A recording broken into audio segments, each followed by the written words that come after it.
The Five Chinese Brothers by Claire Huchet Bishop and Kurt Wiese. This book is copyright by Claire Huchet Bishop and Kurt Wiese, and it's published by Penguin Putnam Books for young readers. Once upon a time, there were 5 Chinese brothers, and they all looked exactly alike. So they must have been quintuplets. That's crazy. They lived with their mother in a little house not far from the sea. That boat is exporting giant pancakes. The first Chinese brother could swallow the sea. Just imagine the pea. The second Chinese brother had an iron neck. Could he move his head? The third Chinese brother could stretch and stretch and stretch his legs. Oh, it's like me in the morning. The fourth Chinese brother could not be burned because he was a master roaster. And the fifth Chinese brother could hold his breath indefinitely. How does he make his breath solid? These guys are talented. Every morning, the first Chinese brother would go fishing. And whatever the weather, and whether the weather was cold, and whether the weather was hot, whatever the weather, he'd weather the weather, whether he liked it or not. He would come back to the village with beautiful and rare fish, which he had caught and could sell at the market for a very good price. Fish is like, what the heck, let me save my game first. One day, as he was leaving the marketplace, a little boy stopped him and asked him if he could go fishing with him. No, it could not be done, said the first Chinese brother. But the little boy begged and begged, and finally, the first Chinese brother consented. Under one condition, he said, and that is that you shall obey me promptly. Yes, the little boy promised. Early next morning, the first Chinese brother and the little boy went down to the beach. Remember, said the first Chinese brother, you must obey me promptly. When I make a sign for you to come back, you must come at once. Yeah, the little boy promised. Look at these flying syringes. Then the first Chinese brother swallowed the sea. He went up to the water, he's like, and all the fish were like, oh. The bird's like, oh, what is he doing? And all the fish were left high and dry at the bottom of the sea. They're all gasping for water, and all the treasures of the sea lay uncovered. I always thought that was a giant sad fish. The little boy was delighted. He ran here and there, stuffing his pockets with strange pebbles, extraordinary shells, and fantastic algae. You could get a disease. Near the shore, the first Chinese brother gathered some fish while he kept holding the sea in his mouth. Presently, he grew tired. It is very hard to hold the sea, so he made a sign with his hand for the little boy to come back. The little boy saw him, but paid no attention. You can't pay your bills in attention. The first Chinese brother made great movements with his arms, and that meant come back. But did the little boy care? Not a bit, and he ran further away. Sounds like another little boy that I know that doesn't like to listen. Then the first Chinese brother felt the sea swelling inside him, and he made desperate gestures to call the little boy back.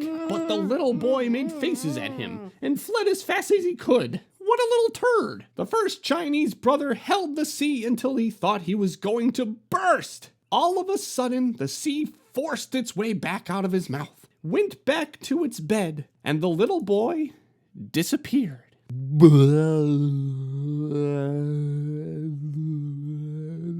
Oh my gosh, that had to feel so good. It's like your bladder when you have to pee really, really bad. When the first Chinese brother returned to the village, alone, he was arrested, put in prison, tried, and condemned to have his head cut off. He's like, yeah, all right. On the morning of the execution, he said to the judge, Your Honor, will you allow me to go and bid my mother goodbye? It is only fair, said the judge. This would never happen today. Like, can I go home and say goodbye to my family? No! So the first Chinese brother went home, and the second Chinese brother came back in his place. Oh, so devious. All the people were assembled on the village square to witness the execution because apparently they had nothing better to do. No one had work today. The executioner took his sword and struck a mighty blow. But the second Chinese brother got up and smiled. It's a good thing he hit your neck. He was the one with the iron neck, and they simply could not cut his head off. He's like, "Hey-o, how do you like that trick?" What? He's so stunned. Everybody was angry, and they decided that he should be drowned. What kind of execution? So they went back to the judge. On the morning of the execution, the second Chinese brother said to the judge, "Your Honor, will you allow me to go and bid my mother goodbye?" "It is only fair," said the judge. Well, he did that last time. So the second Chinese brother went home, and guess what? The third Chinese brother came back in his place. He was pushed on a boat, which made for the open sea. When they were far out on the ocean, the third Chinese brother was thrown overboard. Whee! Looks like he's having a good time. He's like, "I accept it." But he began to stretch and stretch and stretch his legs way down to the bottom of the sea. And all the time, his smiling face was bobbing up and down on the crest of the waves. He simply could not be drowned. He's a buoy. Look at that happy face. I want to push his nose in. Everybody was very angry, and they all decided that he should be burned. Okay? On the morning of the execution, the third Chinese brother said to the judge, "Your Honor, will you allow me to go home and bid my mother goodbye?" "It is only fair," said the judge. I mean, seriously? This is the third time. You think you would have learned. So the third Chinese brother went home, and the fourth Chinese brother came back in his place. He was tied up to a stake. Steak. Fire was set to it, and all the people stood around watching it. They sprinkled some salt and pepper on it. In the midst of the flames, they heard him say, "This is quite pleasant." "What? Bring some more wood!" the people cried. The fire roared higher. "You're gonna burn your steak." "Now it is quite comfortable," said the fourth Chinese brother, for he was the one who could not be burned. Everybody was getting more and more angry every minute, and they all decided to smother him. Yeah, just give him a big hug. On the morning of the execution, the fourth Chinese brother said to the judge, "Your Honor, will you allow me to go and bid my mother goodbye?" "It is only fair," said the judge. It turns out that the village elder was also the village idiot. So the fourth Chinese brother went home. He didn't come back. The fifth Chinese brother came back in his place. A large brick oven had been built on the village square, and it had been all stuffed with whipped cream. Wait, what? They were going to make a giant s'more out of them. The fifth Chinese brother was shoveled into the oven, right in the middle of the cream, and the door was shut tight. And everybody sat around and waited. Because, again, they had nothing else to do. They threw him in like a pizza, and he's like, "Here, sniff my feet. Do my feet stink? Sniff them. Can you sniff them? Sniff them for me? Get your foot on my face."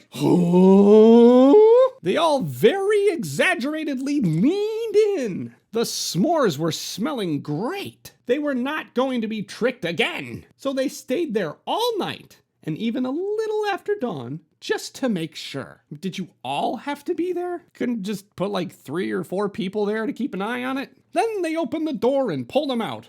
"Oh!" And he shook himself and said, "My, that was a good sleep.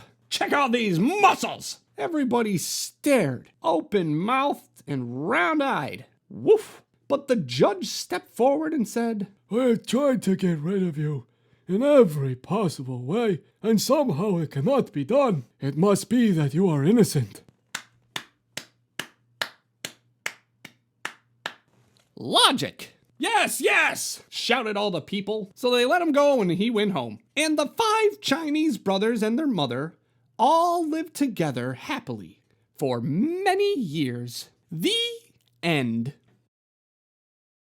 If you enjoyed this video, go ahead and leave a like. In other words, hit the thumbs up. That's the like. And if you want to see more of our videos, go ahead and subscribe. And don't forget to hit the bell. It'll tell you when more of our videos come out. Thank you for watching, and we'll see you in the next reading.